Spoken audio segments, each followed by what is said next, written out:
Hello and welcome to a very special episode of Bro Kakaka. I'm Jim. I'm Sam. And I'm Monkey D. Luffy, future king of the pirates. Yep, that's me. You might be wondering how I got in this situation. Well, it all started when I thought this bit would be really funny, and I'm going to stop it right now. You forgot the record scratch. I'll add 15 record scratches in post. No, you edited in the 4 Kids One Piece OP to explain. That's for One Piece, yeah. So this is Cheesy Manfredo. Hello, that is me. Thank you for joining us, Cheesy. Mm-hmm. Hello. And Sam, what are we talking about today?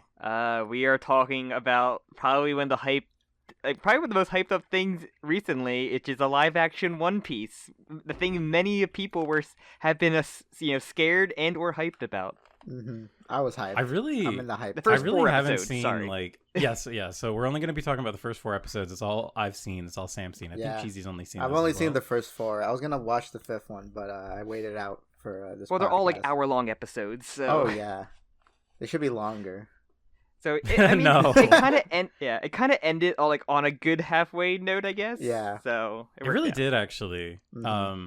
So live action One Piece. There's a lot to kind of get into here. One thing I just want to address initially, Sam was saying how there was a lot of hype and a lot of anti-hype around it, and I didn't want to believe it. I was thoroughly one of those guys that was like, the Netflix check's cleared. That's why everyone is everyone's so happy about it. But after watching it, I have to say I'm pleasantly impressed. I mean, if you compare it to Netflix's past with their anime live action or something they put their logo on, does FMA live action, they on the sequels at least. Any other anime live action, Death Note, Cowboy Bebop, the Death Note, they've all been I think pretty horrendous, to say the least. True. I think I think Zom has a movie that's on Netflix. I'm not sure if Netflix name is Zom over 100. it, but yeah, Zom 100 I believe also is on there. But that's one straight from Japan. But there's a Mob Psycho live action series. Oh my god, I forgot about that. I forgot about that. No one watched it though. But we do have one of our main characters in it is in the live action FMA movies. But we'll talk about it when we get really to funny. Let me just say this. I'm really kind of happy that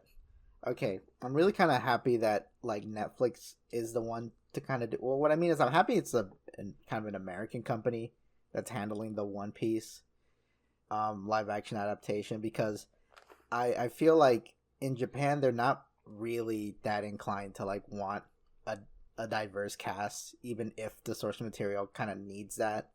And that was kind of a problem I saw with people talking about the live action Fullmetal Alchemist movie, was Edward is played by a Japanese actor. It's he's supposed to be German in the he's their version of a German in the original. So it just looks like a cosplayer. It doesn't look like Edward, Well, and also in the sequels, Scar is played by Zoro in this. Nice.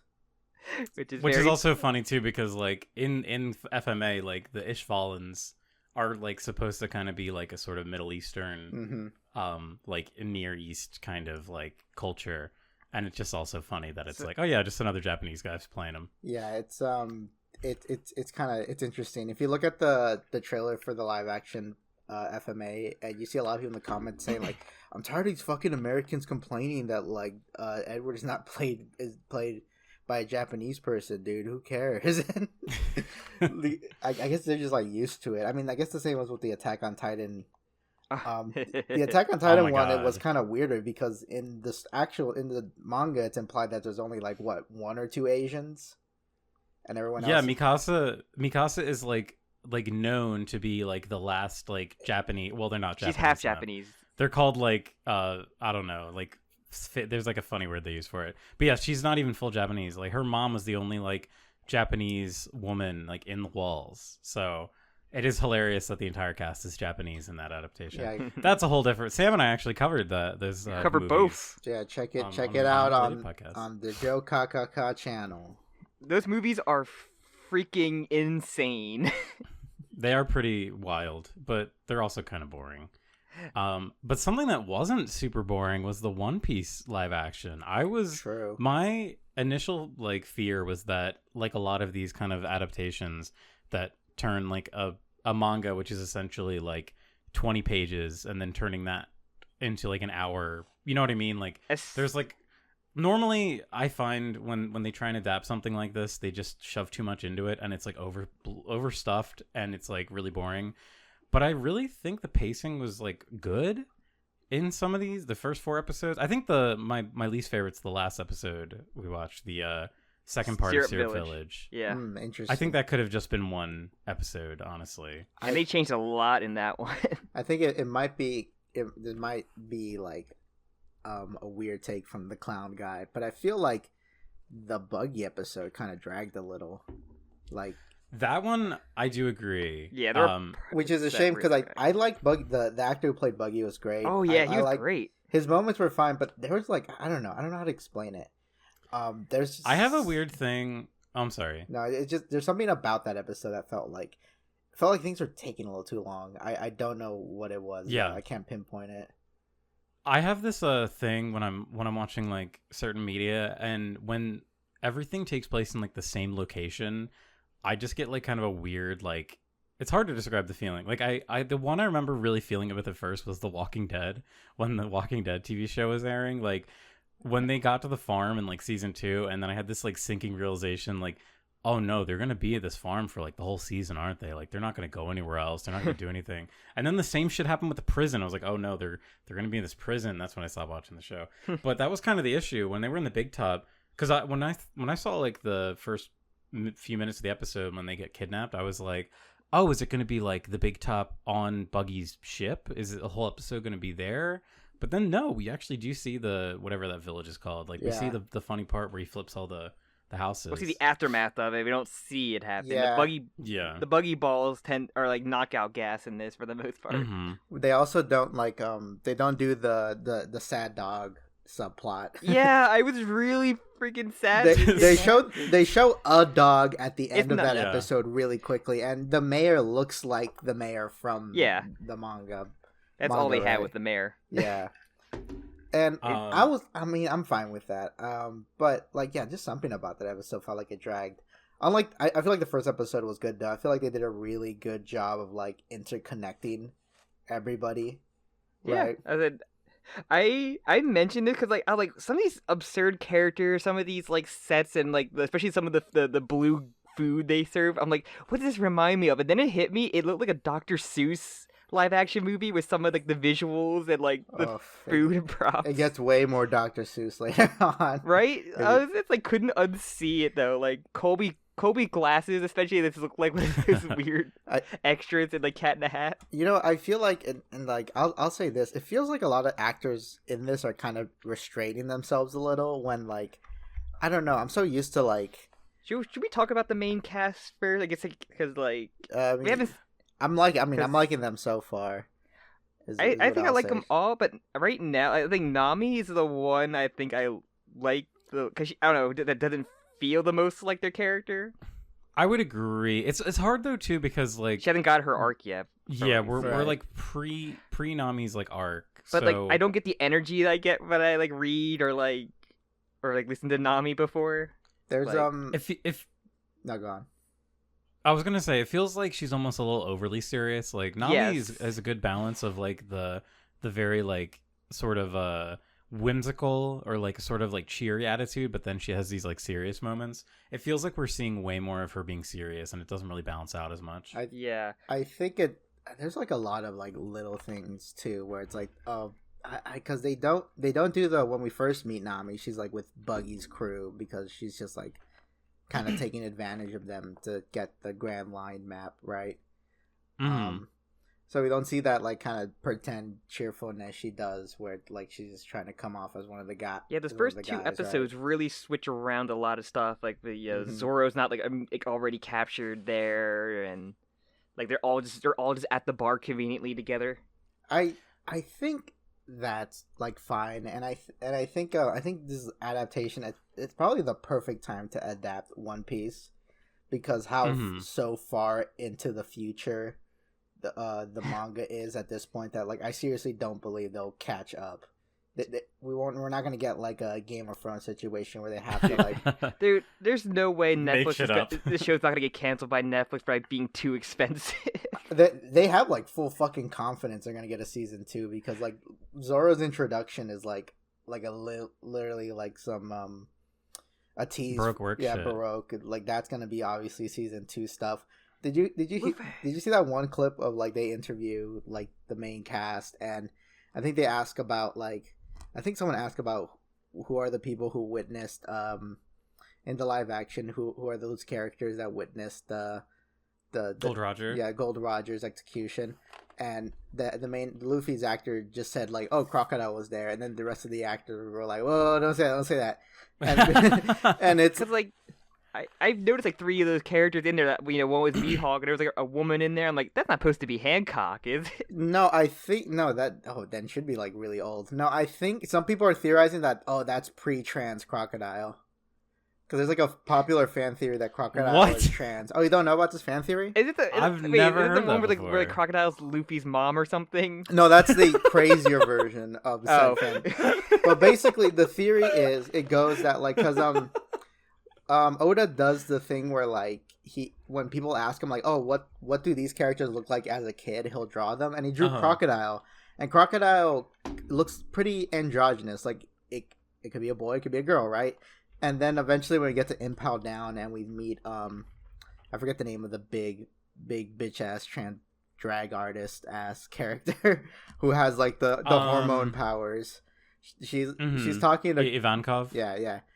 He also drew art of Crocodile as a woman because he just does that a lot. He basically Ivanka implied that him and Crocodile had history, and Crocodile shut up, like shut up, don't say that, shut up, right? and so the theory goes is that like Crocodile was like a girl, Ivanka transitioned him into a man, and the crazier theory is that like. Because there's history with Crocodile and Ivanka, the implication is that like maybe Crocodile before the transition got with like Luffy's dad and had a child and then he transitioned. So that would just be so fucking insane. Reveal to be like, oh yeah, by the way, Luffy, I'm your mom. I don't think Oda would do that because there's a lot of kind of like there's one thing that I think the live action could like improve on is be a little bit more progressive, I guess. We haven't gotten to Sanji, but Sanji is the one character that I think can be very much fixed by this. Oh yeah, I'm really curious to see Sanji. I love people also ask, what did Ivankov do to Crocodile? Oh my god, that's so. I mean, it's too. To be honest, it's too crazy for Oda. I feel. I don't think Oda has the balls to do the Crocodile trans theory. I agree. That does seem insane, but you never know. Oh, by the way, I just wanted to explain a bit to any listeners. So yeah, we all have read a certain amount of One Piece. I have read up to like halfway through Dressrosa, and I believe both of you have read further. I am at the beginning of Act 3 of Wano. I stopped in the middle of the Kaido fight because like I'm a hot take. It was just getting a little too boring for me. All right. Well, I don't want to talk about. Yeah, let's not talk about late stop. Let's just talk about the actual. Okay, I think. Let's go back to the show for a minute. I think the great thing about like having like already a shitload of One Piece already done is that they got the advantage to like rewrite stuff to kind of like compact it and make it like feel a lot better. I feel like the rewrites for Syrup Village were really fucking good. I feel because a lot of things just felt kind of obvious, it's what is it? Kuro isn't the only like Black Cat pirate crew member in disguise at the mansion. The rest of the help are also Black Cat pirates, right? I'm like, oh, that makes sense, like because in the manga they're just waiting on a ship for like 3 or 5 years. Which is like, damn, it's such a long time. They don't have Django, which that's the biggest missing factor. He's on a wanted poster. That's it. And I think like I'm kind of fine with that, but I think what kind of a buddy of mine pointed out, because after I said like, oh, did the live action literally do a better version of Syrup Island than the manga, because I was like, I was really considering. I'm like, this is like way more. They give Kaya more stuff to do. It's a little bit more tense. They keep it all in like one location, but the mansion isn't like a boring like place to have a fight, you know. Yeah, it actually is really interesting, and that's something Sam and I were talking about too when we were watching it. Was like, I think the only scenes you see of the mansion are like inside Kaya's room in the manga. Like, you don't ever see like, and it looks really anything else. It looks like just a regular mansion. If there's one thing that I'm glad they kind of improved, I kind of like that all the like towns look like seaside like towns, like pirate locations. It's filmed in South Africa. The series.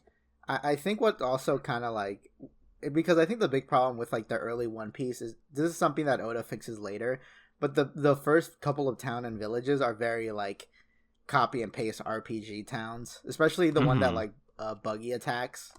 It feels very like it looks like Windmill Island, which is where like Luffy is from, just looks like the town that Buggy attacks, right? Because he hasn't really like experimented too hard. I mean, I think the first time we ever get an island that has like a wacky gimmick is probably like Whiskey Peaks, and that's like season 2 stuff, you know.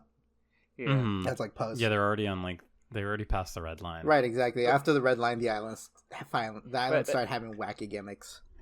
I think there's something me and Jim noticed like towards like the end of like the Syrup Village was just like it felt it really shafted Usopp in his own introduction arc. It did, and I think the Usopp actor is great. I think he's like perfect for it. Yeah, I really liked the energy he brought, but like I had like a weird. So everything really makes sense to me. Like the rewrites have made a lot of sense. Like introducing Nami early and then having her goals align with like Luffy. She's actually able to really fight smart. Instead of like doing nothing. She can actually keep up with the guys for now. But and like Zoro's whole thing was done really well, even though they kept the stupid like my girlfriend fell down the stairs. I think the whole fucking I to be honest, I felt like the flashback, because we get Zoro's like sad backstory flashback that every character gets, and his happens in a like he gets thrown down a well because they think they killed them, but he climbs up the well and he's having this flashback to encourage him to get to the top, and I'm like, damn, this feels kind of a weird place to have this flashback. Like, I feel like it would have made it would have made more sense to have it during the Mihawk fight, which would have been like the next other episode or two. Oh. Yeah, it would have been good. I mean, they also cut out a lot of the henchman fights in there, so you don't really get to have the solo sword fights. Usopp doesn't have his little kid crew, right? Yeah. Yeah, we were thinking that too. Well, to kind of round out my point, though, like, Usopp, the only times Luffy sees Usopp be, like, a marksman is he's shooting, like, corn kernels into a pan. Yeah. And then he shoots Koro once, and Koro catches it. Yeah. And then Luffy's like, you're so good with shooting. Like, I need you on my crew. Like, they really, I don't know if maybe there was a different iteration of the script where something just got cut for time. But you don't want to have his giant mallet. yeah, give him, like, I want to see another wacky Usopp thing. Maybe his hot sauce. I think, that's the next arc. I know, but still. I think they should have, like, maybe Usopp should have been kind of like the little, because I think something that I kind of liked about the first episode that. With the fight with like Axe Hand Morgan, that I thought like, oh, if this is kind of like how they're gonna do this stuff, I'm totally fine with it. But like they had Zoro and like Luffy working together, which is kind of unheard of in the manga. The manga is mostly just one-on-one fights, and the only time characters work with each other is if it's like a team sport, or like when Usopp is like handcuffed to Zoro and he has to use him as an extension of his blade. Right. Or like it felt like disrespectful when Zoro like held his sword up to block Luffy and Luffy kept fighting. Like that felt like the most out of character scene for Luffy in the whole series. When someone says, "Let me solo this," I got this. Luffy like trusts them, like trusts his crew, and like, does it. Like manga Zoro would have been like offended, I think, at that. At least give him a chance to like fail first. Did you see the little blunder, the little CinemaSin mistake where when they're fighting Morgan. Like Zoro does like a dodge roll and his fucking like sword holder bends. No, I didn't see it. It that. happens really quick too, and it's like, oh, oopsie. Also, fun fact: Zoro's actor is Okiyatsu in the live-action JoJo movie. Oh wow, that is so funny. We were talking about this too. His English is really good, like for being like a prolific Japanese actor as well. Yeah, Scar Okiyatsu, and he appeared in a Kamen Rider Drive movie. So he's done like the rotation in Japanese film and movies and television. He's firmly in that cycle. But me and Jim made this like during the whole flashback of like, because Jim hates her that she fell down on the stairs, so we kind of made it like a mentality of Zoro like has like a hatred of stairs and like I won't take refuses to use the stairs. That's why he went up the well that way. There were stairs behind him, but he had to. He hates stairs. While I was watching that like flashback, I was thinking to myself like, like are they gonna like change the stairs thing? Yes. They just don't mention it. They just say like, oh, she had an accident, which I think is probably better overall. Yes. Like, once you say like, oh, it's the stairs that got her, it's kind of like. I think it is worse. I think it's worse to not say it because it literally seems like she's gonna come back. Like when you don't even, I don't know. Oh fuck! Wait a second. Oh my god! Oh my god! Jesus fuck it! Oh my god! I just probably realized something now. If there's something that I hate. Wait, what are you gonna say, Sam? Before I go into my, I didn't think theory. They would keep in the you're gonna be better than me because you're a man and I'm a woman thing. I didn't think they would keep that in there. I think I was fine because Zoro's response to that, saying like, Zoro's not misogynistic. He's just racist. With the first thing he does, he like kills a black guy. Yes. I'm actually really happy that in this show they kill people. I'm like, oh, good, because like, yeah, it's crazy. It is kind of cool because Oda is really like. Just does not like let people die, you know. And I'll say this is like, you know what? I feel like, oh my god, if Oda actually does this, I'm gonna be so mad because it's gonna be like Adoy, it's gonna be fucking Pink Diamond is rose quartz bullshit again. But basically, like later there's that one like lieutenant that works for Smoker who looks like Zoro's like childhood friend. Yeah. Hashigi. If anything, here's my little theory, and I'd hate to be right. If anything, what if Oda told them that the twist that she actually is his like childhood friend. She actually did survive. Oh my god. Everybody keeps thinking that, but I'm like, this is gonna be something. But here's the thing. This is why I think that might actually be the thing. The fact that they didn't say what the accident was to keep it more vague. Mm-hmm. Right. In the manga, you saw the body though. Yeah, in the manga you did, but like it's just like because Oda has done shit like that before, where like, oh yeah, Sabo got like fucking cannonballed as a child, and then later. Wait, spoilers! Oopsie, I haven't seen Sabo come back. But this is also because Oda did a similar thing like in Naruto, where they have between a time skip, they have a flashback of like a side character or like a character's past adventure, and like, oh, this character introduced in this definitely won't come back in some way. They're dead. I think But also there's like a moment, like there's this one moment that always frustrates me, and I'm pretty sure you passed this point already, Jim. It's not a spoiler, but when they get to Punk Hazard and like Caesar Clown unleashes that like poison salamander monster that like fucking just kills all those Marines. One bit of like extra scene that I thought was so unnecessary, and when they did it, I was like, oh really? Like you don't have to have this scene here. Was like after the event of that island, I think Law gave Smoker like, oh, here's the antidote for all those Marines. Yeah, they're still alive, even though they got fucking like Pompeyed. They're still alive, and it's like it is necessary. Insane. Like he really goes out of his way to make sure no one fucking dies. Well, he's a really good doctor. Well, it's insane. No, I mean, Oda it's insane because in that same fucking arc, Monet, the Harpy girl, gets like probably one of the most brutal deaths in all of One Piece. And it's just like really like she dies, but you're just gonna like all these random nameless dudes are gonna come back for no reason. I mentioned we were during Syrup because I think Mary, like I'm pretty sure he like doesn't die in the manga. Actually, I'm solely fucking fine with Mary dying. I know. I was like, oh, he's gonna get up and like talk to Zoro like while he's like in the weather, but no, they named the ship after him. I have in front of me, just as reference, in front of me I have like my collection of like the deluxe like 3 collections of like volumes of One Piece, and the scene where like Kuro like cuts Mary, it like looks like he fucking kills him. And I'm pretty sure they probably got to that part and thought like, well, why just not kill him? You know, because like he's not gonna come back. Like, and that's why it's more crucial that Kaya gives him the ship, and that God, it was such a big brain move to like make her be the heir of the shipyard. That makes so much more sense. And I'm willing, if I'm willing to, makes it a lot easier too. The fact that they gave Usopp and her a kiss was like the craziest thing. I was like, to me, that's kind of like, okay, that's Usopp's win. Come on, that's something. Everybody made that ship before, like way before. and I'll tell this, and I'll even say this. I feel like I'm kind of like, look, call me racist if you want. Go ahead. Call you Zoro. Call me Minority Hunter Roronoa Zoro over here, but. I'm fine with Usopp's introduction not being too focused on him because I know Usopp has like 10 million amazing moments in the future. And as long as you don't screw up the majority of those, I'm going to be good. You know? I just think like they should have showed off like a little bit of what he does, like, you know, it's like the strategy tricking and like, you know, he still has that fight like at Arlong Park that I fight. As long as you don't screw up that fight, I'm going to be happy. Yeah, that's kind of like his real big moment.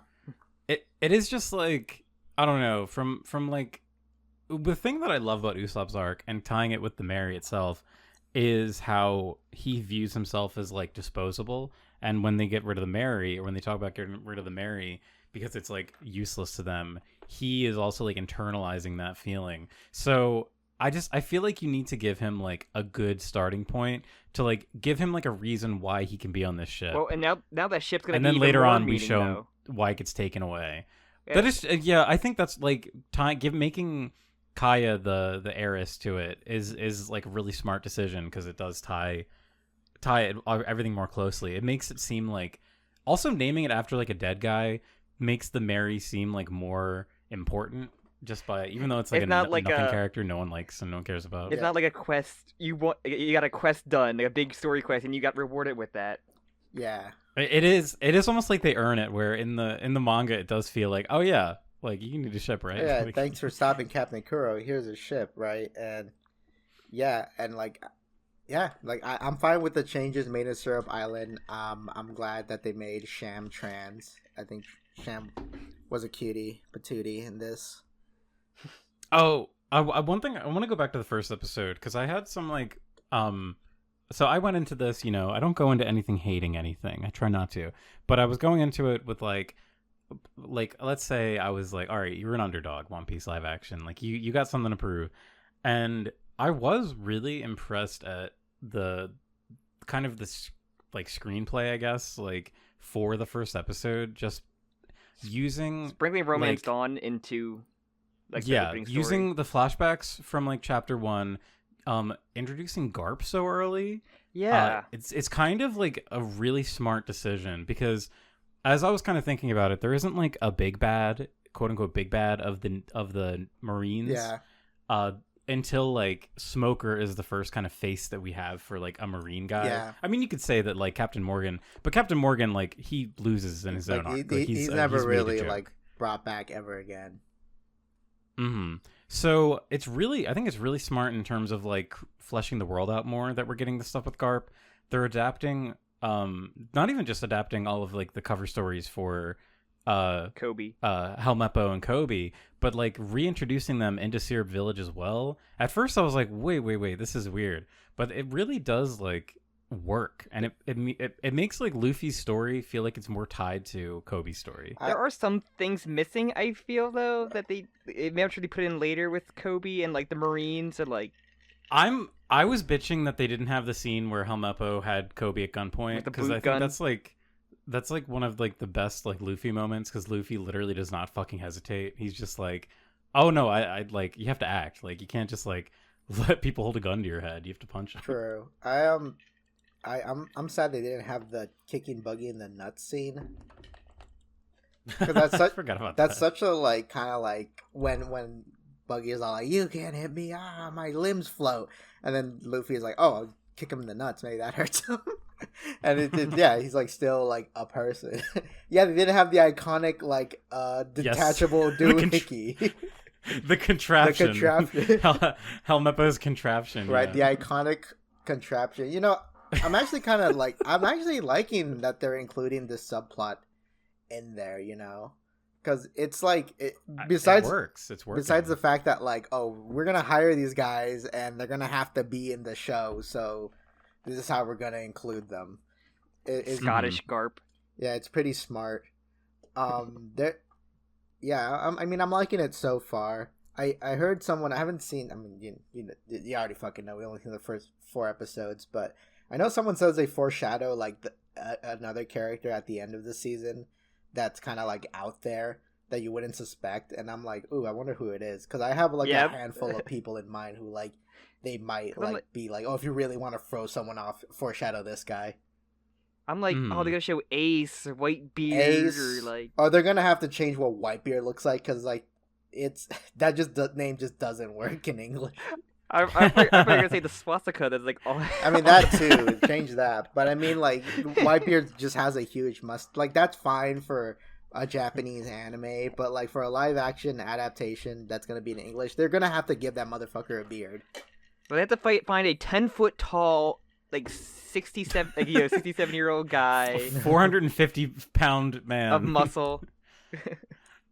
Yeah, I wonder how much he weighs. I want to ask Oda, how much does Whitebeard weigh? Because it must be like close to a half a ton. I'm sure this is on the wiki, which I will look up. This next part might sound weird. Tell me how weird this sounds. But I'm kind of glad. One thing that I'm happy about with the fact that this is live action is the fact that like I know Nami is not going to become like Jessica Rabbit in the future. Oh my god.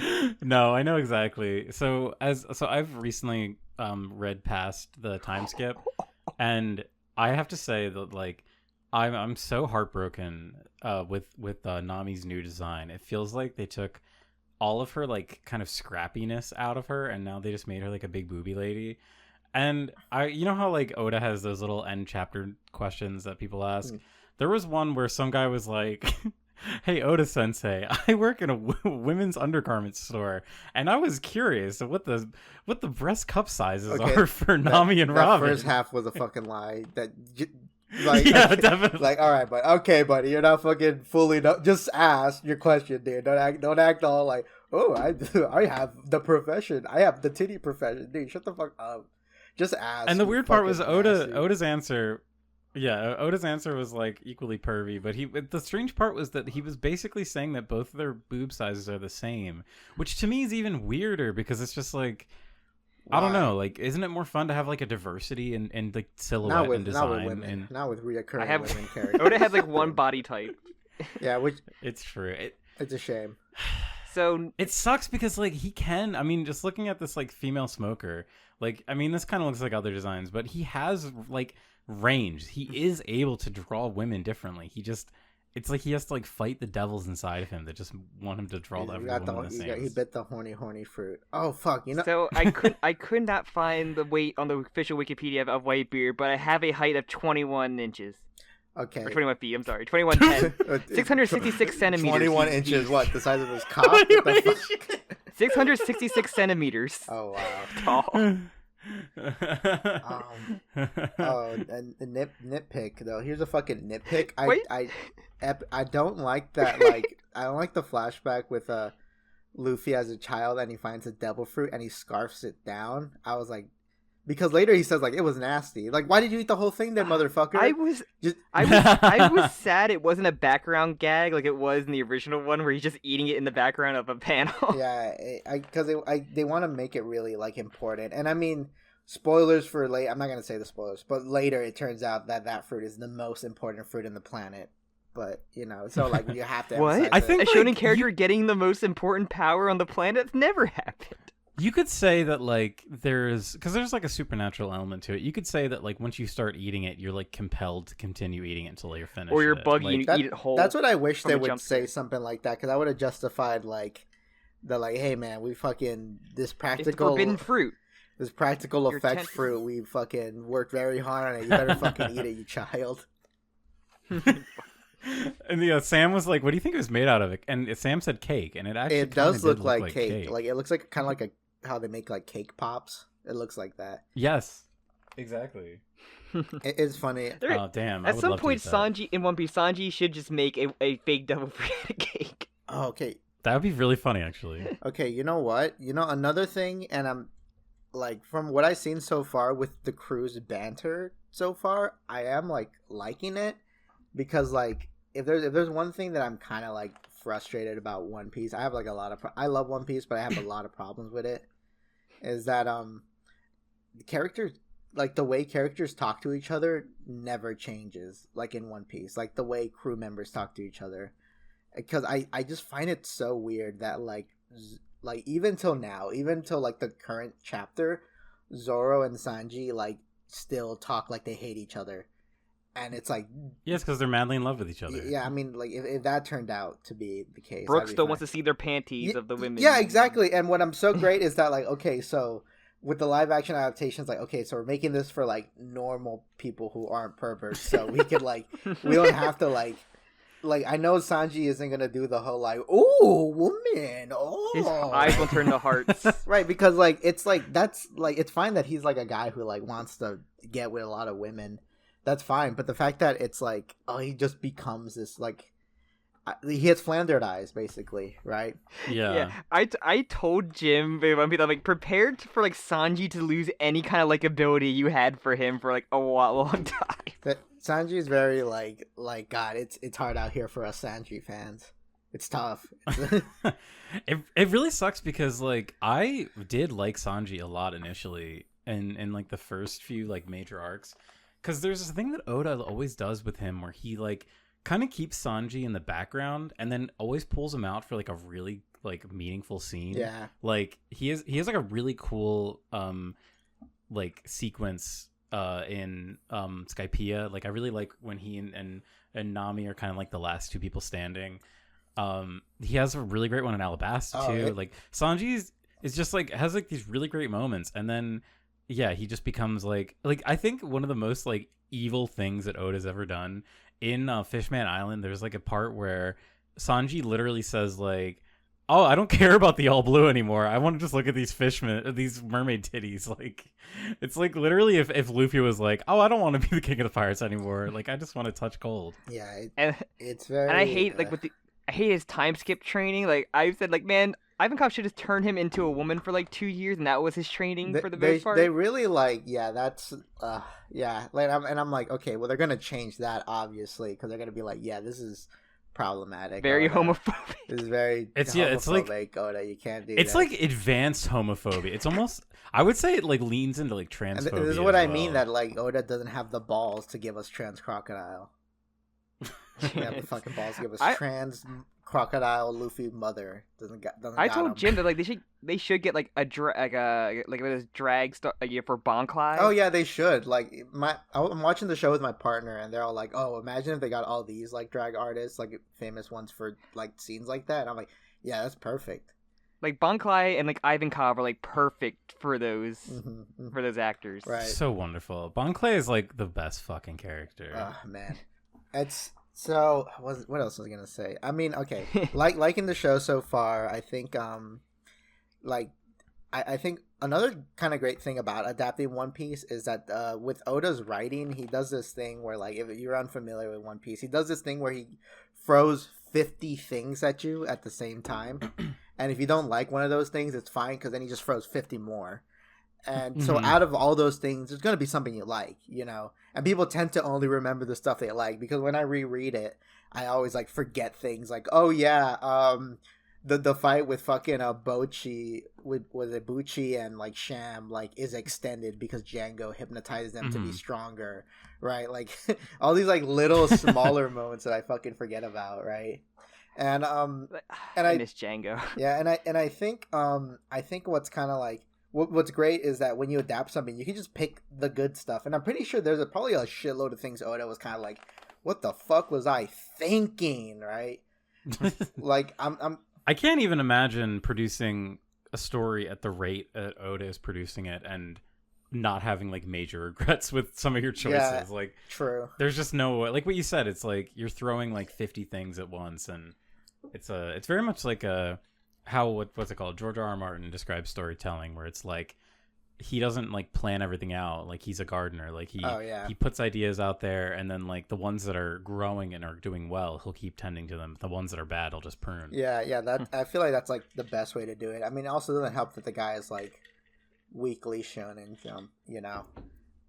Yeah. But wasn't gonna fucking say. Yeah, I'm liking it. I'm liking it so far. Fuck the haters, man. This one's for you. I'm flipping out my middle finger right now. I do have to say, so like this is a very hotly debated thing, and I feel like I've seen like every opinion, like all spectrums of the opinion. I've seen people who say like, I love One Piece so much I'll never watch this. I've seen people who say like, this is going to be the greatest thing ever. People who say this is worse than terrible garbage. I can defend the really people, like in the middle for me. I can defend the people that came off of Cowboy Bebop, and I'm like, Netflix cannot do this with One Piece, especially now. Like, it's crazy. Nami's gonna yell, "Welcome to the Ouch!" And yeah, like this is the same. From what I heard, it's the same like production company that did Cowboy Bebop, and I'm like utterly shocked because I thought Cowboy Bebop was like. I thought it missed on so many levels. A lot of it the same writers. I think a couple of things that help it, if I had to guess, it's one, I think the guy in charge is already a One Piece fan. And two certainly helps. And two, it's not even that like I think it also helps that Oda is like one of the richest guys in Japan. Right? So that means like that's a lot of fucking influence. That's like one guy you don't want to piss off. So like he's really in the stuff, you know, like he's really in there. Right? It's funny that a lot of the advertising for this show was like them or like Luffy getting like the graces of like the voice actress for Luffy and like meeting Oda. Like that's definitely like that's the like now. Okay, I have a lot of opinions about that. The one where he met Oda because I watched that video and like. I can't remember his name. I'm sorry. The guy that's playing Luffy. I think his name is... It's very adorable. I'll look up his name. You keep talking. Okay, thank you. It's very adorable, and he clearly cares so much about this role. And frankly, I think he's doing like a pretty good job. But like the way that video is edited felt like so weird and cynical to me. Like all I could see was like the fingers of Netflix, like deep in that. Like if they had just released like a 20-minute long video that was just like him. Actually like walking into there and not like all these weird setups and giving him his snail. Translators weren't there giving him his giving him the Oda snail. I don't know, I feel like Inaki, I think that's how it's spelled, but I don't know if that's like how it's pronounced. Inaki Godoy. Yeah, okay. So yeah, I don't know, I just felt weird about that, but I'm like really happy for him because it seems like this is probably the biggest dream come true for like any and I can't imagine like a bigger dream come true. A buddy told me that apparently since like the beginning of One Piece, Oda has always wanted like a live action series. And I feel like that I know he had a lot funny. He had a lot of say in this, I think, too. Yeah, like, the only way he was gonna let it go if he had like a say in it. That's what I'm saying, because like in other things, like in other I think in the Death Note one, like the creator specifically said like, yo, keep making these shitty movies, dude. I just want the paycheck. Like I'm fine. Make a TV show out of it for all I care. Bro, I don't give a fuck, dude. As long as the paychecks come in, you know. But like with Oda, it seems like he's very involved. Also, I mean, like I said earlier, he's very like he's very big. He's very important. He's very rich, and that means something. I feel, you know. He's a fucking character in that one anime manga with the cyborgs. Yeah, exactly. Inuyashiki. Yeah. Well, that's where One Piece has been crazy good this week comes from. Yeah. I was telling my partner about that guy, the guy who created Gantz, and how he doesn't like One Piece, and all of his like when he wants to portray an idiot, he makes him a One Piece fan. It's fucking great. That is really awesome. But yeah, good stuff. Well, we got to see. Like, I think one thing we talked about the liking the sets, but like the costumes, they just weren't afraid to pretty much just do the accurate costumes in it. Like, I'm kind of glad they did the nasty pirate teeth to everybody. That's great. Koro had the poop on his suit. Oh yeah, I was so. That was actually I was really happy to see. Yeah, when he had the poop, I was like, oh, he's got the poop on. Yes, let's go. Even the member of Shanks' pirate who always eats like the drumstick. Oh yeah. I love that guy. The ham on the stick. Yeah, he just has that, and that's just his fighting style, just hitting people. I was very happy, and that's like also one of my favorite scenes. The part when Shanks does the fake gunpoint and that guy just like kills a dude. It's like awesome. Yeah. And they use a lot of like those chapter covers with them in like various outfits as like costume changes, which I think is a great That's idea. so smart. That's such like a Zoro in the suit was like the best look ever. I think what was I gonna say? I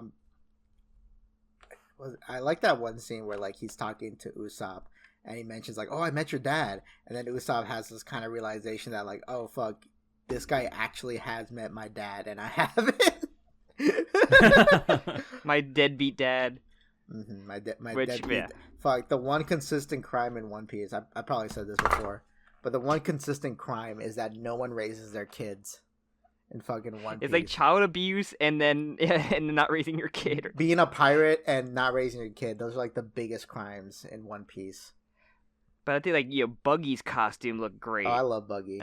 About Buggy. He's henchman. I know you guys said you liked Buggy's performance. I actually really didn't vibe. Oh, really? But I loved his look. I thought Buggy looked perfect.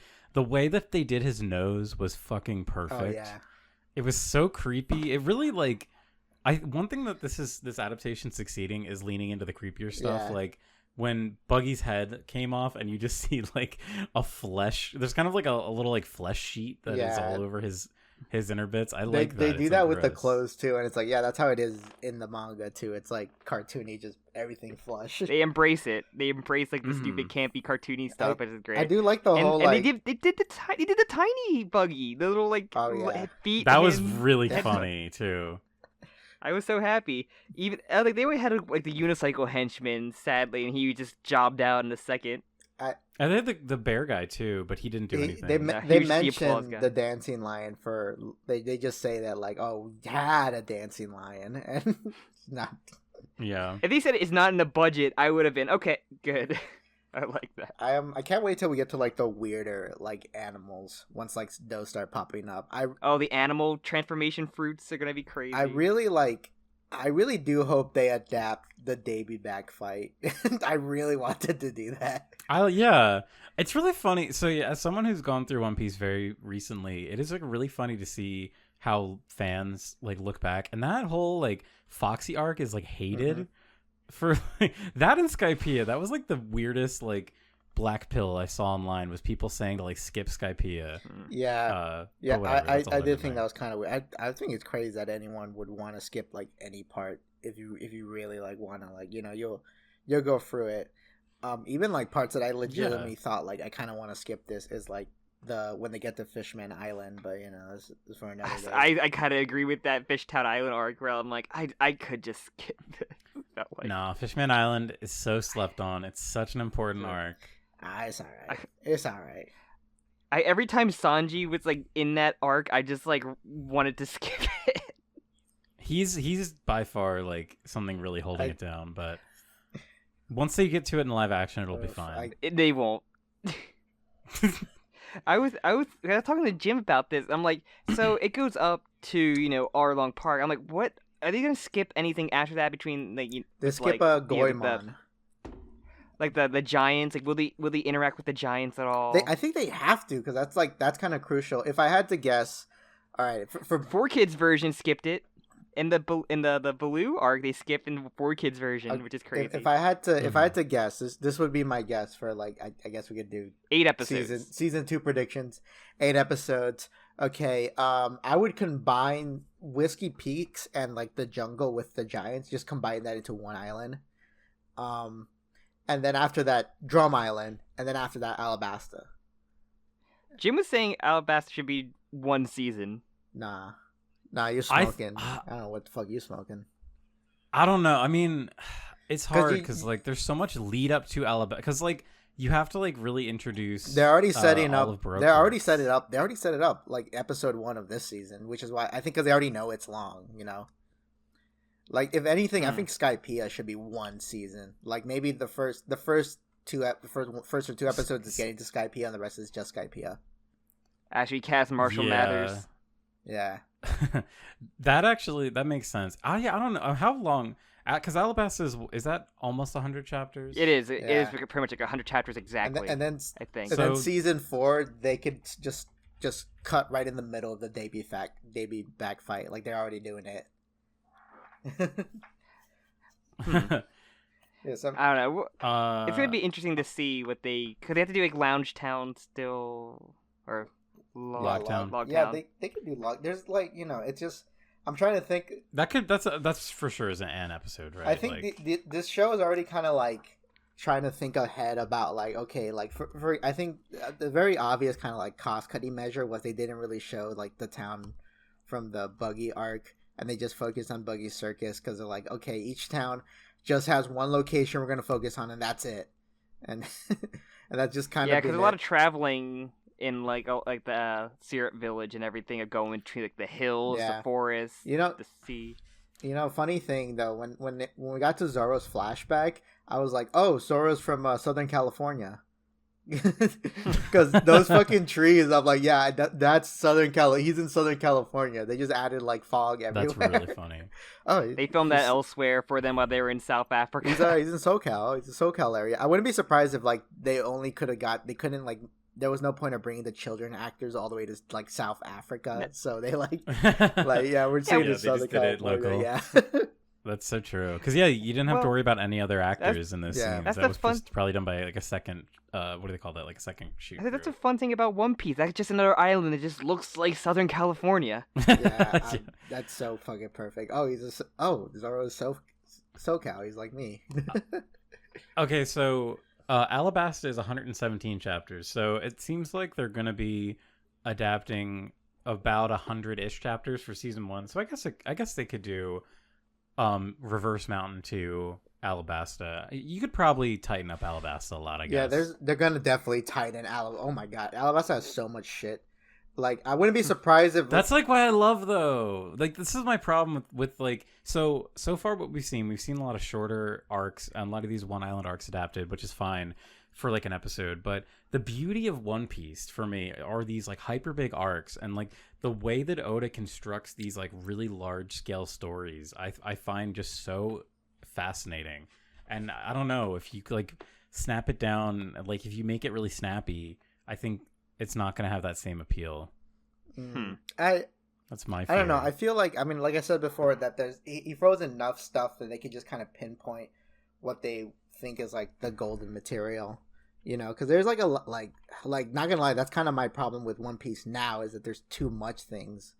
Because I think I've complained about this before, is that I don't like especially in the Wano arc, this was like a big problem for me, and why I was like losing like emotional interest was the fact that they would introduce side characters that have such kind of like a emotional connection to like defeating the big bad, that like there's kind of like, well, what's the point of having Luffy here to be the guy who does it, when like obviously if this character defeats Kaido, it's way more satisfying because it's personal. Yeah, they do build up a lot of characters in the first 2 acts of that, I think where it's just like what's kind of annoying, the rebel side. What's kind of annoying is that all these like guys, like ultimately what they do is just give bigger bad guys chip damage, so a Straw Hat could come in and finish the job. And it's like, this is like, okay, this isn't like waiting for Goku. This is like waiting for a team of Gokus.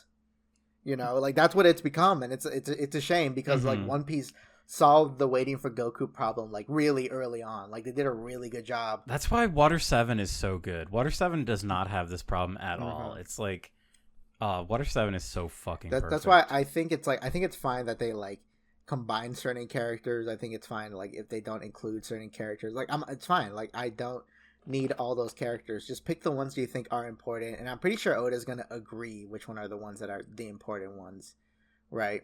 Yeah. There was something kind of along those lines that I think is funny to bring up. So I was listening to some podcast, One Piece podcast. I can't remember what it was called, but they were talking about, so this isn't during Skypiea, and one of the earlier parts when Robin kind of splits off, and there's like 7 pages of just Robin walking around ruins with like no dialogue. She's just like really exploring an area. And thinking back to that, even like where I am now at chapter 700 something, like it's crazy for there to be more than like a half page without like a ton of dialogue. Yeah, there's so much dialogue where I'm at. Or like some big character, like there's like a big character conflict. It's not like this really like secluded moment where we're really spending a lot of time with just like one person. Like Wano has felt like been nothing but text dialogue. It's like Hunter x Hunter, like current Hunter x Hunter, just reading a novel. Yeah, it's a and like shame. I think the last big thing I read was like a big flashback for Wano Act 2, and I'm just like, okay, it's all leading to a really big action set piece. You have all these characters that half of them are not going to be important anymore. Like, I know there's this one character everybody obsesses with after this act. Chopper. It's Chopper. It's Chopper 2, the new one. That caused Chopper's many son. Discourses on people. Chopper Jr. shows up. I am so curious what they're going to do with Chopper. I think Oda has admitted that like he's like a mascot at this point. He's like not even a character, which is a shame. That's how I feel about kind of like Brook too. Like that guy's just that's not a character. That's just like a weird. At least Brook had something to do in Whole Cake, at least. But spoilers! I haven't gotten Whole Cake. Yeah, she does want something. Then you better get your whole ass to reading. Yuck. Get your whole ass the whole cake. I'm still in the middle of Big Brownie Mountain. I haven't finished that arc Big yet. Brownie Mountain, my hometown. I'm just very disappointed that the first 4 episodes had Luffy not mention him wanting a musician once when it's like his biggest motivation. That was my main complaint, is that like where's his mention that like, oh, let's get a musician. It's like his first thing and most important thing he wants in his crew. Right, exactly. I also saw a screenshot that was like, I might be from a later episode where Luffy's like, I'm not hungry, and someone's like, literally cannot watch this shit. That motherfucker would like, never Luffy... say that. Yeah.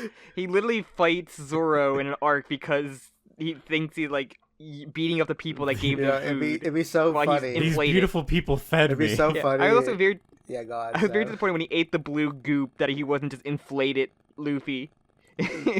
Yeah, they should have shown his big distended belly. I actually did like him eating the blue goop, and he was all fat. I ate all the blue goop, guys. I'm like, nobody would look at this and say, yummy. Like, time to eat. He's like Denji from Chainsaw Man. Like, the second that there's any like caloric intake near him, it needs to go inside his mouth. Imagine there was like a live action like Dragon Ball Z series, and like there's an evolution of some sort. There's a scene where like Goku asks, he's like, "What's wrong, Gohan? You don't seem mentally well." And then everyone captures it. Goku would never fucking say this. What's wrong, Gohan? Is something affecting your mental health? I think Goku wouldn't do. I have it in my head of live action Goku sliding on his head over the car roof. Luffy should do that in this. Oh, that'd be fucking awesome. I want to see that. He does that. What do you think of the stretchy Yeah, stuff? I was gonna say we haven't really talked about that yet. I think it's good. I think they're. I have to say, I'm sorry. No, go ahead. Some of the effects I'm actually very impressed with. The one that I can't wrap my head around is it's like a joke gag where he like pulls his cheek really far. It's so cool that is a VFX shot, and it's just like a normal, like, it's not normally when you see like a VFX shot you can like tell that you're about to see like something weird happen, but that literally just looks like it's a shot reverse shot and he just does something and it looks so natural. I was like really blown away. I even saw like stills of it like when that was in the trailer, and I was like, that looks very good. I don't know why that stuck out to me so much. Other times it looks a little goofy, but I mean, it's I had something that's kind of similar when like a lot of the fight scenes, like when they fight the big fight in the courtyard, the Zoro fighting the 2 henchmen. Like, I like, oh wow, they're like, this is pretty smooth. A lot of the shots are in like light, which is good, and there's not a million cuts in there. Like, they do a lot of like smooth shots that aren't like half a second. It's not like Liam Neeson jumping over a fence cuts. That whole like courtyard scene, I saw that as kind of like a flex almost, like them saying like, oh yeah, we're not afraid to do like a big action scene where Luffy's doing like weird stretches and stuff. Like, we'll just do that in the daylight. We're not gonna hide it all. I'm gonna say this. I feel like when it comes to stuff, even like stuff like sword fighting, I feel like it's way more interesting like live action. Like, it's way more engaging watching it. I mean, half the time Zoro is just like him doing like a single charge strike and then Zoro fights are like boring to me. Man, they really only want to do one fight with the 3rd sword in his mouth though so far in the first 4 episodes. Well, that's the joke with Zoro. It's like his whole thing is that he's got the 3 sword style, but like that doesn't make sense. Like, you can't even illustrate. They made how it practical though, and that one time he did use it. Yeah, that part was good. Yeah, when he used it to like go near what's his face, Hawkhand Morgan. Yeah. Yeah, he like puts it to his more throat. like Axe-Hand Moron. Jim did not like the look of the axe hands. thought it was fine. I did think that would look bad. I thought that was probably one of the worst looking like effects. I think it looked like an axe on a hand. I don't know what to tell you. It looked like a piece of fucking plastic. Wow. Yeah, there's a couple of very plasticky parts. Like I think they give Kuro like a fake chin or something. Or like maybe it's just makeup. I swear I thought they gave him like a couple of fake little extensions on his pimples or whatever. Right. The thing on his chin. But I think I'm fine with that because I feel like because that's just how it would look. You know, like I saw people complain even. Wait, how do you guys feel about Arlong so far? Like when they showed him, because I actually like how Arlong looks, but a lot of people don't like it. I just have an issue with the size. That's the problem. I know it's impossible. I know it's not possible. Okay. But like, it is weird that he's like a normal human size. The first Fishman, the manta ray guy, like he looked great. I think. Yeah. Better.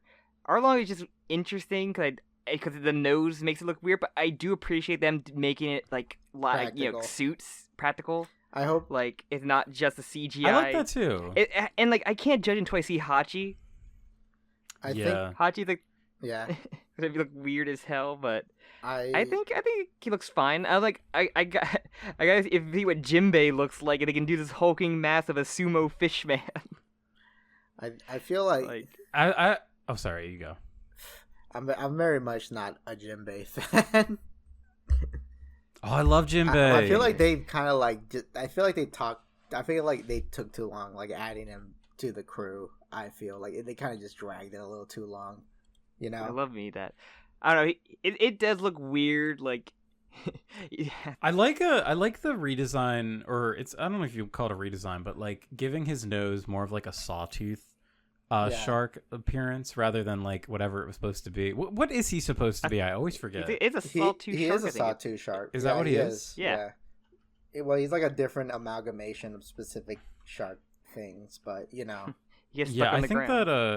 I think it looks pretty cool. Like it looks very like naturalistic, I guess. I also wonder. I was like, are they going to bring Alvida back to do like the friction, like her being skinny, like maybe. With the friction fruit? I wouldn't be surprised if it, because Buggy is like, I mean, they didn't really like do the whole little subplot of him hanging out with Goemon. They didn't do that.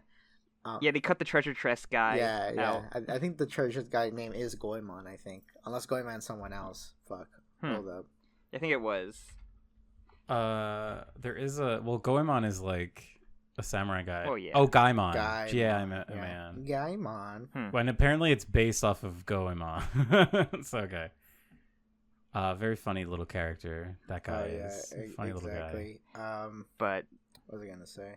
What a cursed existence! I would hate being that guy. I would fucking kill myself. But yeah, a lot of the Garp stuff I really loved. Like with he's getting more Garp in him. It's the reason why he kind of made Koby his like little like I guess his student, his pupil. Yeah, his apprentice. I really like I like Koby not disappearing. And actually introducing Garp, I think it works. It's funny too that we're almost getting like a reverse of the Garp arc where it's kind of like Garp just shows up and hits Luffy in the head. Yeah. Yeah, not to use Steven Universe again, but it's like we're getting a reverse Pink Diamond. Like, I don't know what this means. Jim, I don't know what any of this means.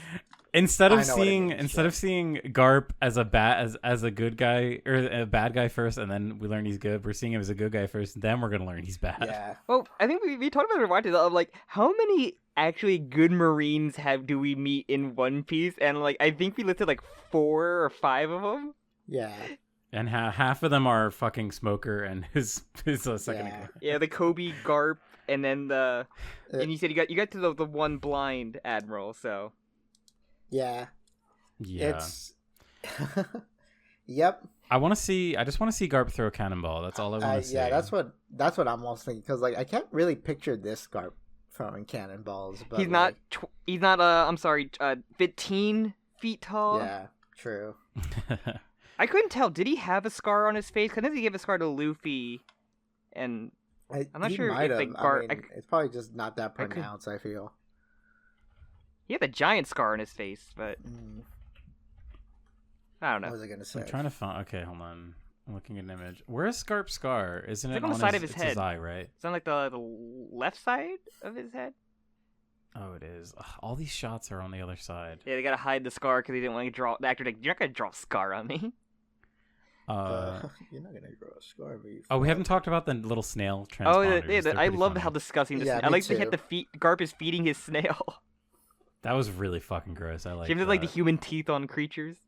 Yeah, I fucking love the snails. I love practical effects, and now with the VFX strike happening soon, we're gonna get more of them. Hell yeah. It's only good. It's only a good thing. True. It is really horrific to me that Nami had that like insert into your ear snail transponder. That is. I think it was so horrific. Funny when she like when the boat starts filling with water and then she pulls it out and he's like like it was choking on water. Yeah, it was like dying. A couple seconds too late, it would have been dead. Also the joke about Zolo like shitting in the. He's like, oh, the bathroom is backed up. There's like, what the fuck? Like, there's no bathroom. I'm glad they kept well, it. I've been just shitting on the floor. That's a very Zoro thing to do. Yeah, but they kept the running gag of like Zoro and Luffy being bad with directions. I actually do. Like, they didn't do that until like the 4th episode. I noticed because like it was finally when like he saved Luffy from the Marines. Right. Luffy had that early on where he didn't know where North was. Yeah. True. Yeah. But I mean they finally. I mean, we're saying that they finally play on Zoro's more. I feel like Zoro's more famous for his bad sense of direction, right? Mm-hmm. They both have it early. I mean, that's kind of like a joke, especially like Skypiea when they're all like split up. It's like all the guys basically just get lost because they don't fucking know where they're going. That's the theme of many arcs, especially with Zoro and like them splitting up. Right. It does become like Zoro's thing. Like every single arc, it's like him just like blundering his way into like. Zoro's like the one character that she appears in like almost like every arc essentially. Right. God, I'm so man. I am looking forward to. I want them to reach the One Piece. I want live action One Piece to reach the One Piece. Before the manga. They gotta get Jamie Lee Curtis in season 2. Jamie Lee Curtis season 2. Yeah. I don't care if she's anti-union. Get her there. Yeah, I saw that recently too. Oh, she's saying like, "Oh, I want to be neutral," and it's like, "Oh, shut up, bitch." Yeah, she's hedging her bets. She knows. She knows. Oh, well, she might be able to survive Michael Myers, but she can't survive my wrath when I kill her. I was just also thinking of like, because you know how like a lot of One Piece characters are based off like real musicians, actors, celebrities, and I'm like, man, they couldn't get Steven Tyler to be what's it called? Django. And like, there's so many wrestlers that are like that one guy had like Mankind's mask. They should, he wears. Like, I'm surprised they didn't get like wrestlers for like the Fishman pirates, because I feel like that feels more obvious. Yeah, really. Like people really need to. The wrestlers are actors. Wrestling is not according to the union, because the unions are actually the reason why, like one of the reasons why they don't like unionize, because the Actors Guild doesn't consider them at some point for a long time. We need a so Batista weird. As Jinbei. Batista. Yeah. Batista as Black. That would be great. No, he's someone like Batista Jinbei. I mean, cool. Blackbeard's henchman is a luchador though. That's cool. Like, that's true. His main like henchman guy is a luchador. Mm-hmm. No, we need Benicio del Toro to be Blackbeard. Get it? The reclaim, so like the grimy, to redeem himself. Fat guy. We need like a huge guy with a big old belly. Jim, I don't think Benicio del Toro wants to do a like pirate themed movie after Salazar's Revenge. They should do where he was like leaking black ooze out of his mouth the entire time. I forgot. They should Jack Black as like Enel or Jack Black voices Chopper. Jack Black should be Bowser. Let's go, Luffy. Let's go. They're gonna have like actual like 30-year-old Robin. They should do Jack Black as Don Flamingo. Jack Black as Frankie. Yeah, I think people were saying like, "Oh, do a Ryan Gosling as Don Flamingo." That'd be good. Do that. That'd be awesome. I just imagine Ryan Gosling like flying around Spider-Man style. I got a perfect idea. Timothy Chalamet as a Chopper. That'd be really good. And he just he dresses up like they got to do this thing South Park did with George Clooney, where all the dog did in episode of South Park was bark, and he had a voice by George Clooney as the joke. What's the name of those giant ducks they ride in like Alabasta? That could be like Ducks. Timothy Chalamet could be one of those. The ducks. Duckabos, I don't know. That'd be awesome. Or Tom Holland. Chocobos. Tom Holland is one of the ducks. I think that'd be great. Tom Holland is. Which they should do. They should get every Spider-Man actor to voice. They should get Tobey Tobey Maguire as an L. I think it'd make a good Nell. No, Tobey Maguire should be Crocodile. Andrew Garfield should be Crocodile. Tobey Maguire is Bon Clyde. They should get Tobey Maguire as Foxy. That'd be fucking up. Andrew Garfield will be Mr. That'd be 2. awesome. They should No, actually, Jack Black would be awesome as Foxy. I thought Jack Black as the guy with the munch fruit. Oh yeah, the fucking Wapple. yeah. Actually, that would be really fun. God, you know what? Also, like they might mention it in this season, but I hope they like introduce hockeys and gears a lot better. Because I think that's one of the biggest like Oda's weaknesses is that he always fumbles introducing new powers. Like he's like good at world building. He's like amazing at it. But like when it comes to introducing new power ups, he like just they feel like they came out of nowhere. And I really like how Gear 2 and 3 show up. Though I think that's really cool because like basically Luffy just has them like ready to go. Like he just like. But the reason he didn't want to use him because he had a drawback to him. Yeah, that's the cool. I really that's also just because Water 7. Did I ever tell you about like my like if I were to edit One Piece, this is how I would introduce gears. I would have introduced them during the Drum Island arc, because what I think is kind of interesting, and they don't really do this too often now, is that like like when he fights a Nell, like he can't be electrocuted because he's made out of rubber, right? I thought like it'd be kind of interesting that on Drum Island. That Luffy is handicapped on Drum Island because he can't stretch because everything is frozen, right?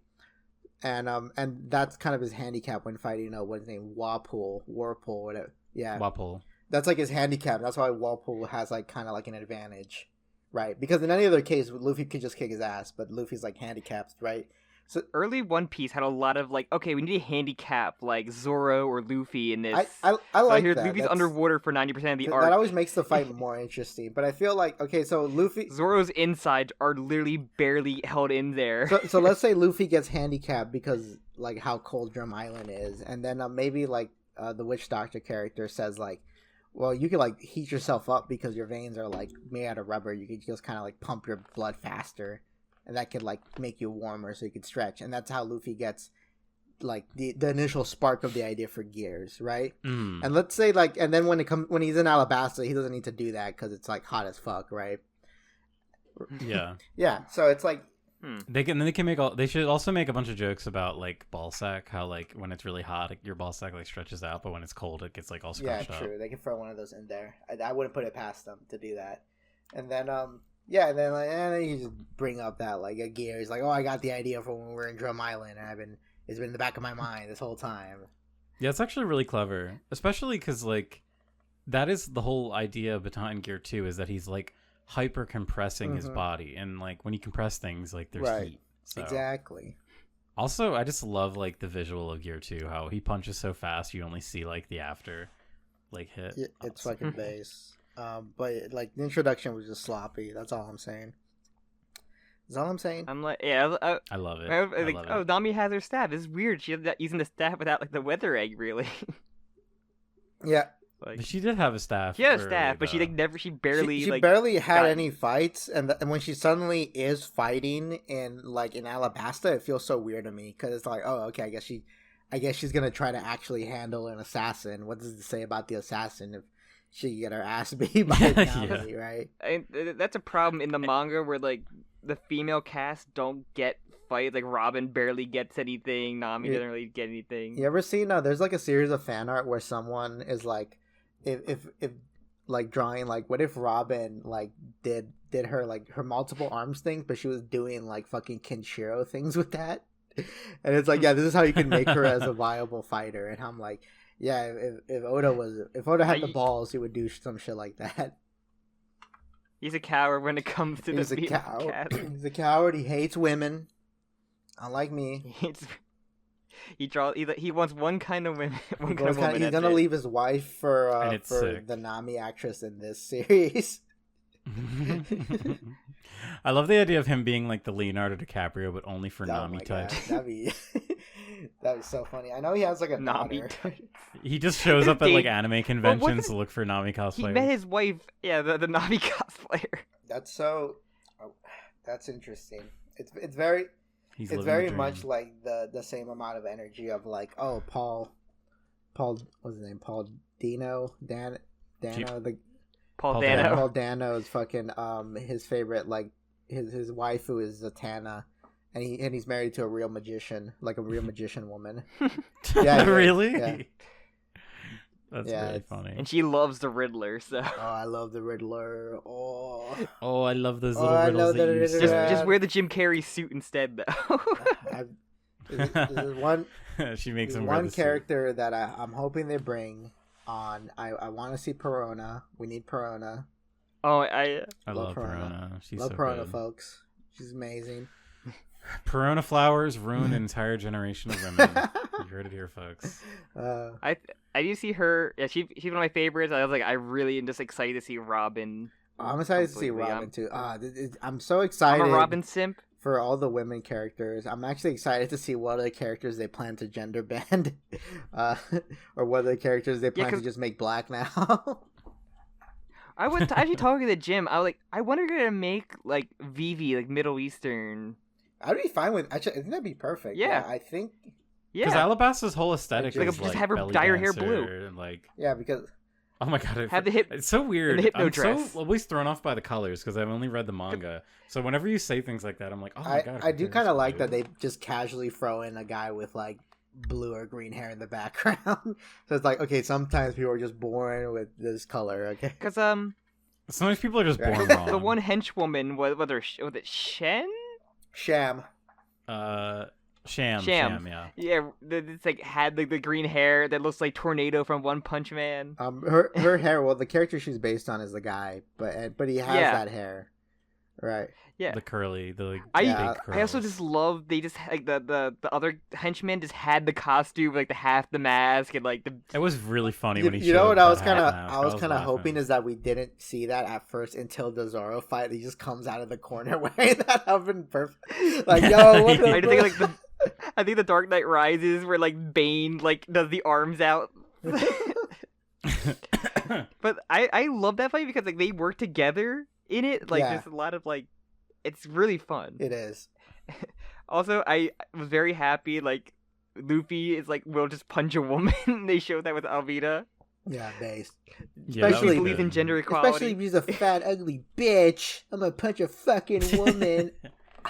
Then she's gonna get hot, but Luffy doesn't know what sex is still, which is canon in this as well. Good. I want him to be asexual. He will charm Hancock. It's the only way.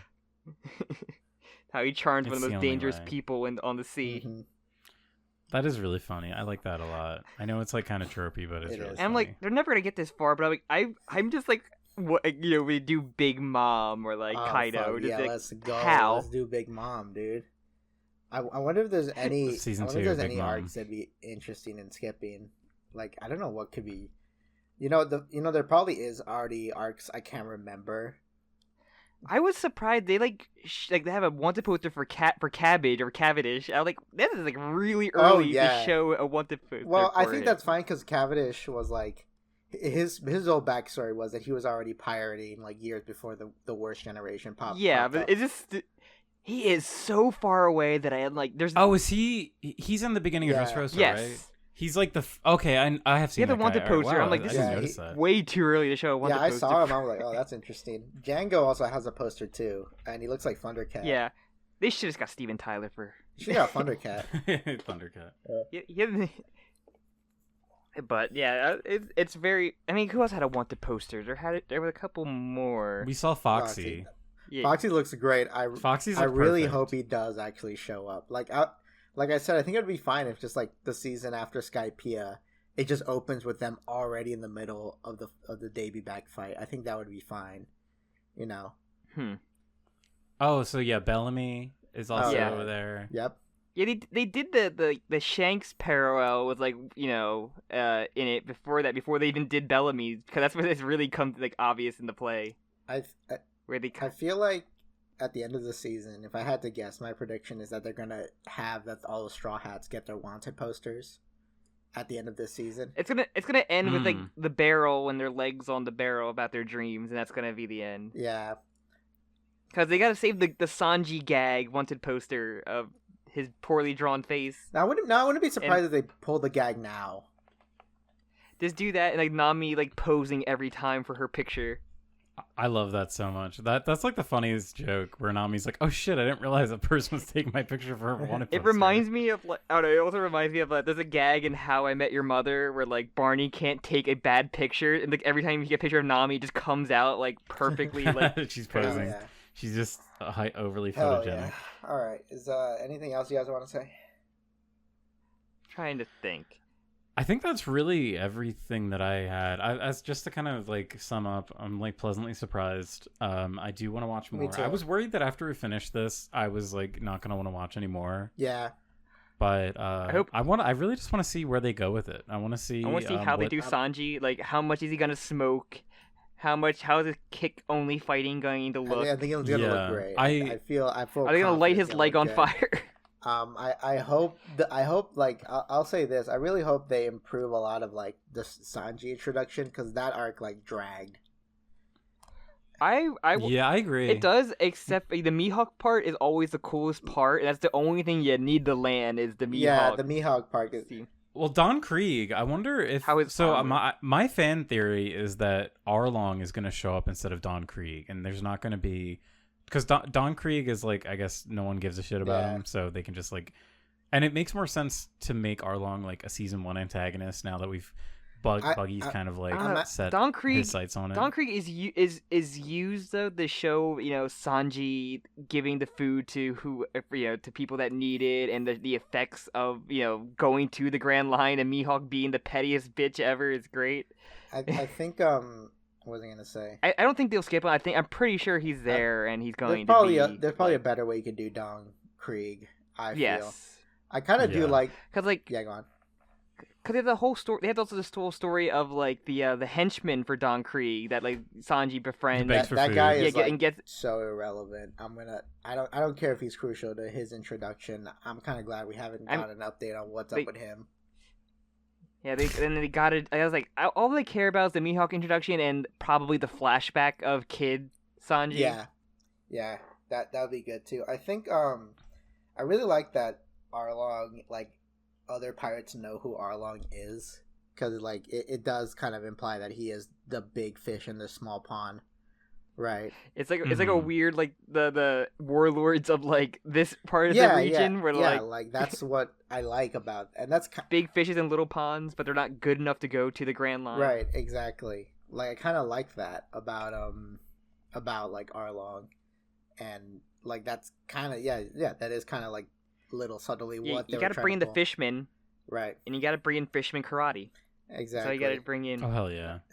If only I could learn Fishman karate, I would beat up all my bullies. He one shot at the manta ray. One shot at Buggy with just a fishing bomb strike. You don't need Fishman karate. You just need Fishman gun, and then you can show those bullies who's boss.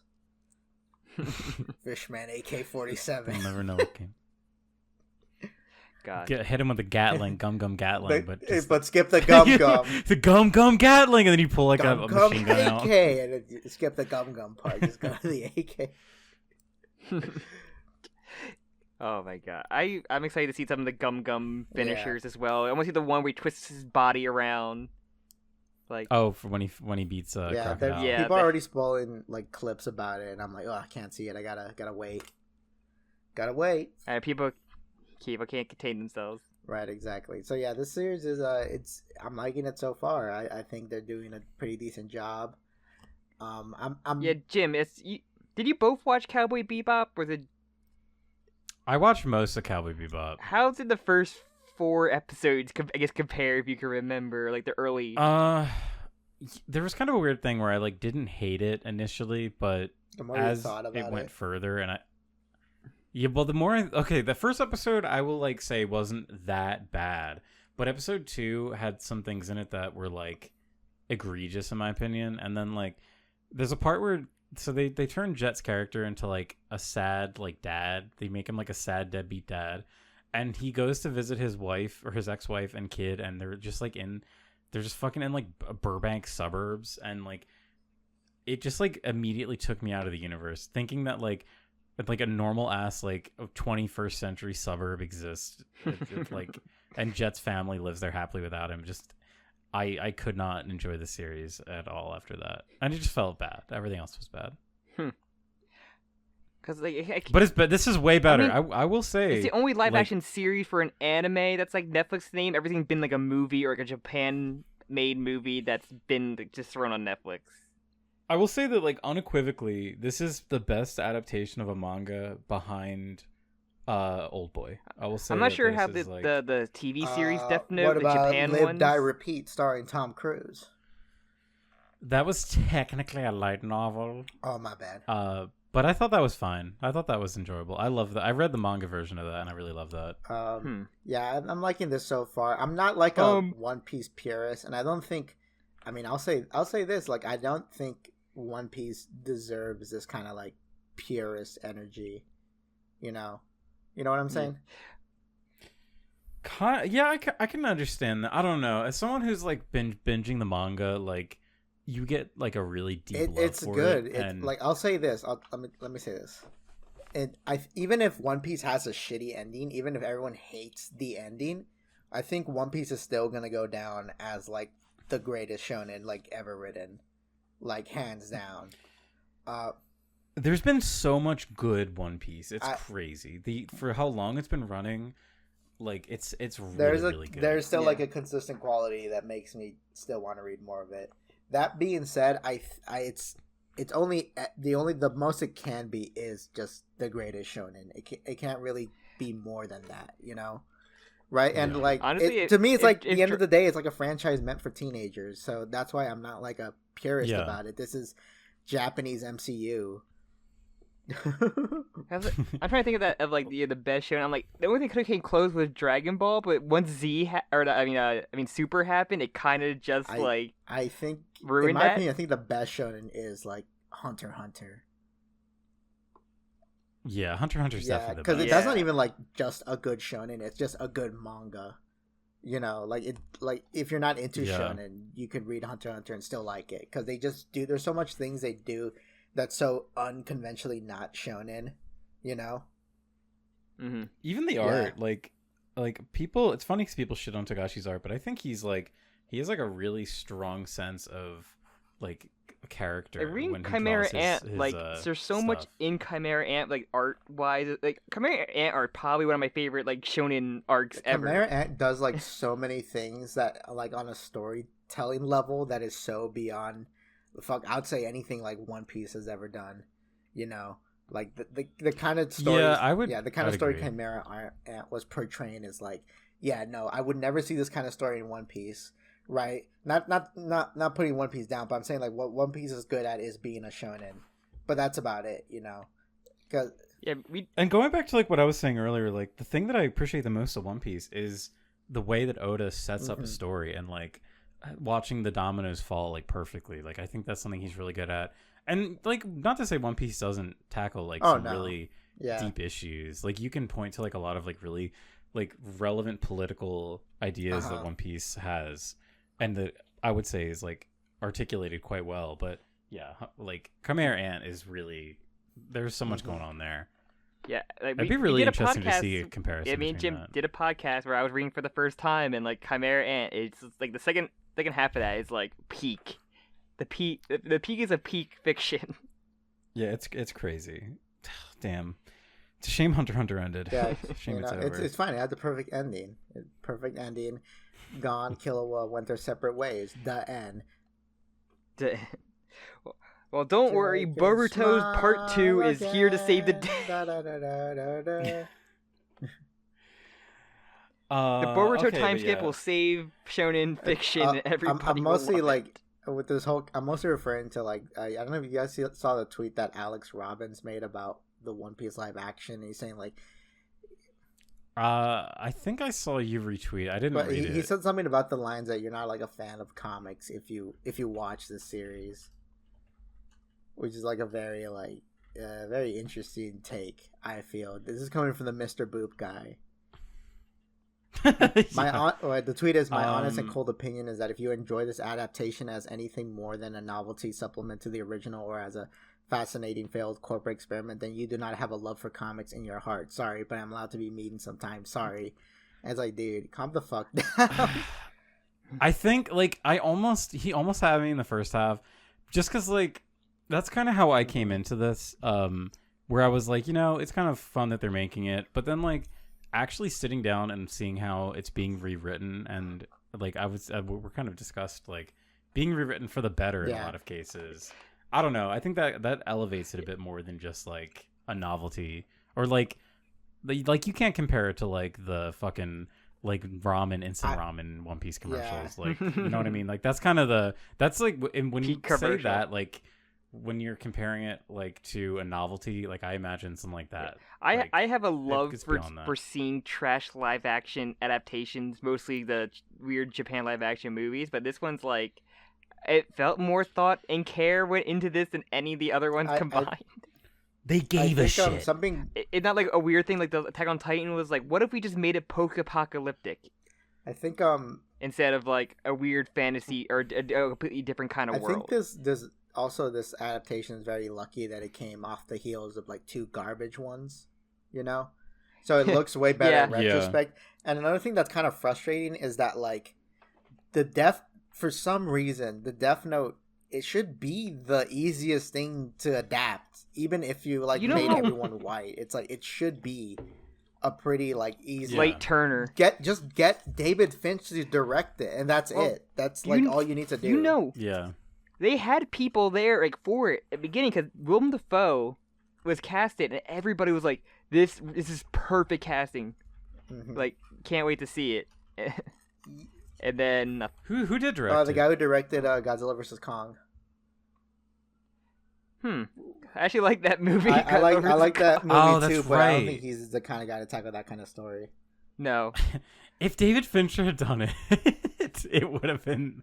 Yeah, I know. It's like it's one of those things where I mean, it carries a lot of like the stigma of being an anime. But like at its heart, the story is like such a perfect cat and mouse game. Like get the guy who directed Zodiac. Like, come on, like. Do you guys know the next kind of live action adaptations series that's coming next to Netflix? It's not Japanese cartoon. It's a beloved American cartoon series. Billy and Mandy. No, it is Ed, and Eddie. Nickelodeon. Hey.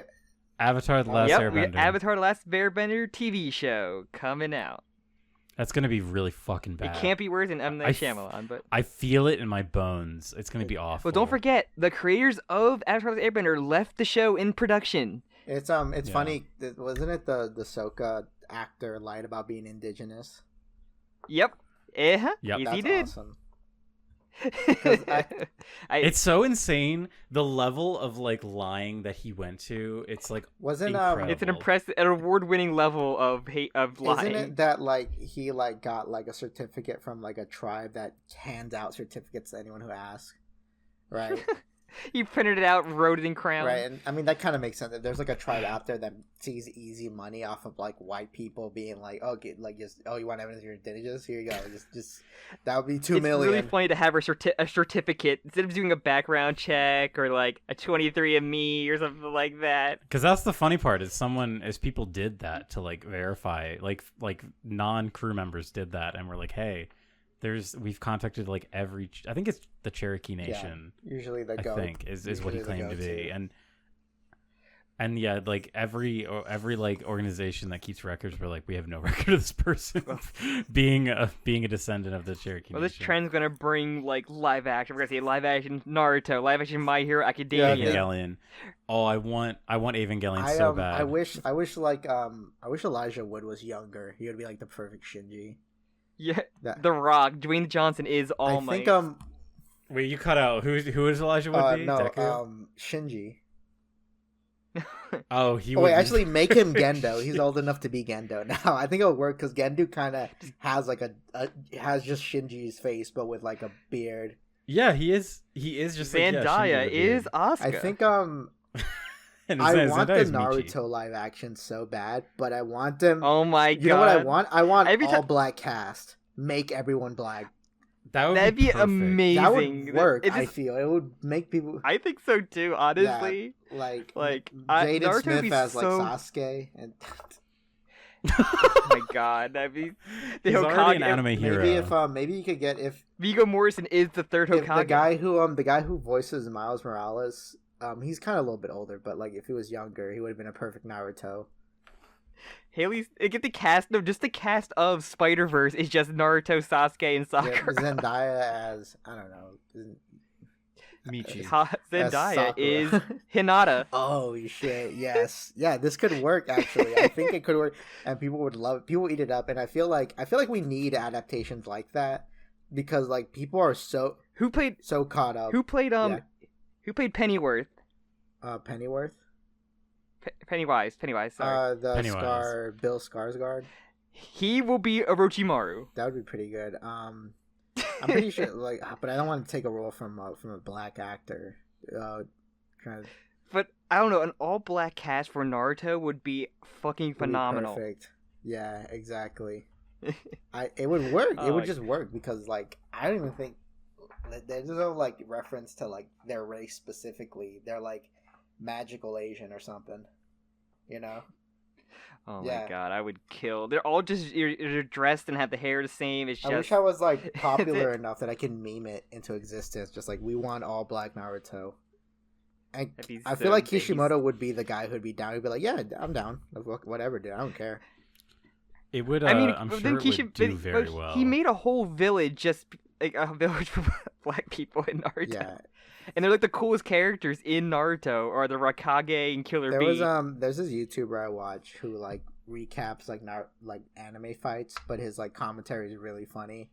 And he was talking about how like I'm not gonna talk about Killer Bee's rapping because it's straight garbage. I'm not gonna lie, it's really fucking atrocious. Yeah.